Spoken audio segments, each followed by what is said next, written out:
Now, in this particular study, they compared emotionally laden versus non-emotionally laden information and a bunch of other details, which are interesting if you choose to peruse this study. But I should mention that other studies from this and other laboratories have shown time and time again increases in autonomic arousal measured by increases in cortisol or adrenaline, also called epinephrine, or norepinephrine, which is a sort of analog within the brain, that consistently leads to better memory for information that one has been exposed to, better memory for the details of that information, and oftentimes better ability to work with that information, to come up with new ideas with that information, or to think logically about that information in new ways.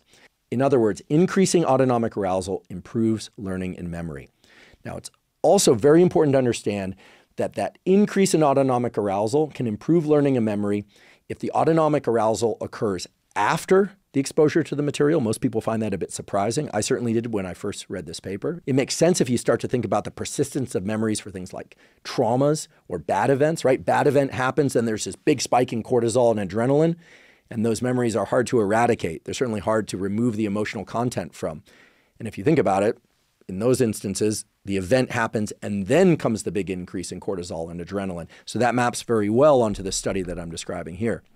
In addition, however, lots of studies have shown that increasing autonomic arousal, as measured by increases in adrenaline or cortisol or both, or any number of different measures of autonomic arousal that occurs during the exposure to the new material. Okay, so this isn't trauma. This is like new math material, new history material, new music material, new motor skill material that you're trying to learn. Increases in autonomic arousal that occur as you're trying to so-called encode the information, you're being exposed to that new information, also significantly improve learning.